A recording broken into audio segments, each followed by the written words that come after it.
It was 1835 in Dunfermline, Scotland, when a man was born who would not only change America, but also much of the world and global economy as well. Andrew, the son of Will and Margaret Carnegie, took his first breath in a tiny one-room cabin which was shared with another family. He had a bright future ahead of him, but for now he was under the control of his parents and the poverty line. His parents instilled strict work habits and responsibility that would make him successful for the rest of his life. Both of his parents were skilled weavers, so Andrew was used to them being very critical.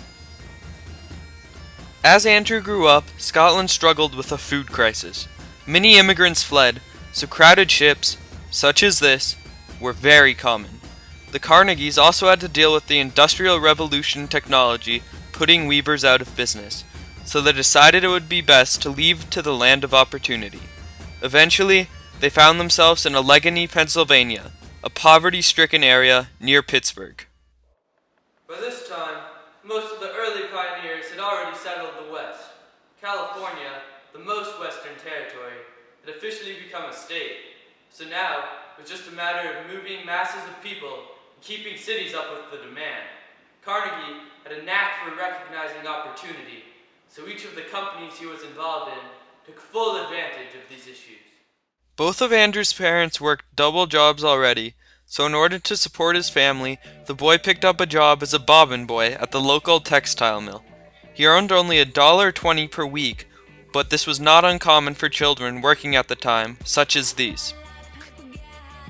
Eventually, as a result of the poor conditions at his first factory, Andrew upgraded his job to being the messenger at the local telegraph office. Not only did this job pay better, but it also allowed him to use his brilliant imagination.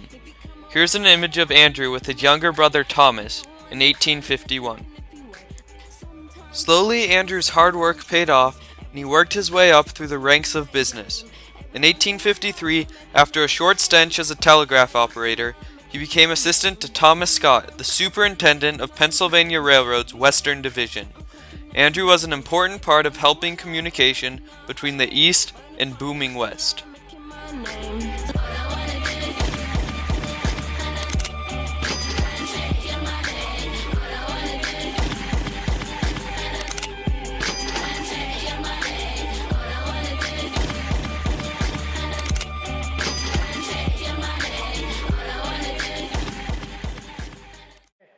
This was the first time that the entrepreneur really had a position of power, and he really took advantage of his situation.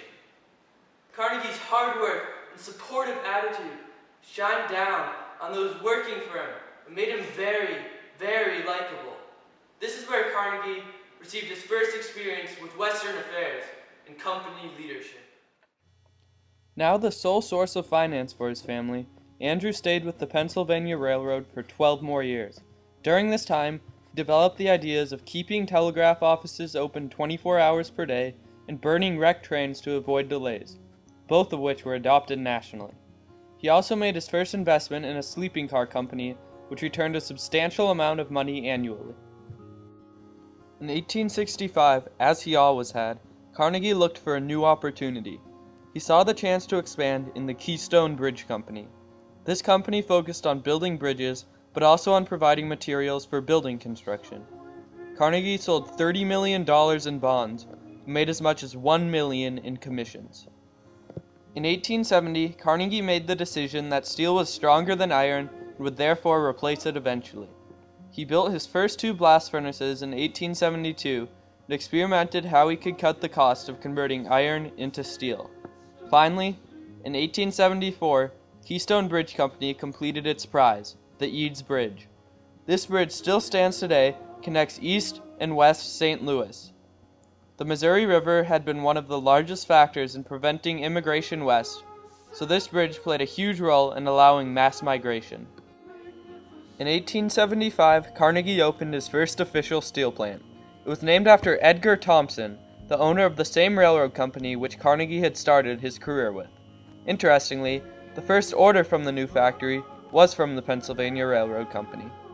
In 1883, he expanded his business even more when he purchased the Homestead Works, which created materials for elevated railways and skyscrapers.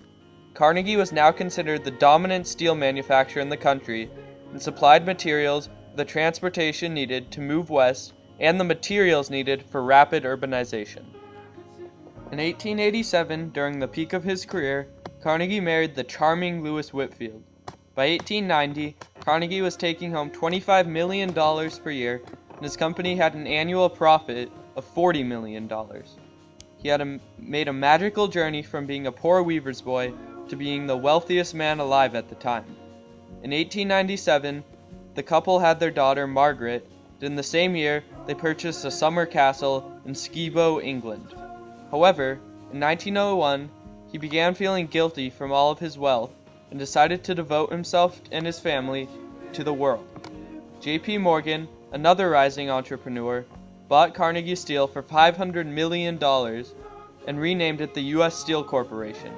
Carnegie and his company had made a huge impact on making westward expansion accessible and inexpensive, as well as proving that America was a powerful economic force. Still, it was time now for somebody else to take over the reins. After he sold his company to Morgan, it really became clear across the world really how great of a company Carnegie had ran during his prime. He was a strong personality and just will for success to build one of the greatest business powers in really history. For the first time since it broke free, the U.S. steel and iron production was greater than that of even the mighty Great Britain. Also, Carnegie used natural resources from across America and employed immigrants, so the company could continuously expand and move west. Andrew Carnegie kept true to his promise of making a difference in the world. When he passed away in 1919, he had given away 90% of his fortune to causes which he believed in. In America, he built the beautiful Carnegie Hall, which is considered the premier performance location in the world. He invested in Carnegie Mellon University, which to this day remains an elite college for the sciences and technology. Finally, the gift which seems to stand out the most was the creation of 2,800 public libraries. This map shows how these libraries spread across all of America, including the West. In 1895, as he was preparing to leave his business, Carnegie stated, "It is the mind that makes the body rich. It is better than a fortune." This message sums up the creativity and initiative which Carnegie used throughout his life to industrialize the expansion west and make the United States connected by the gift of knowledge and art. Gather round her, miner's lady, stranger to blue water, dark and dusty, painted on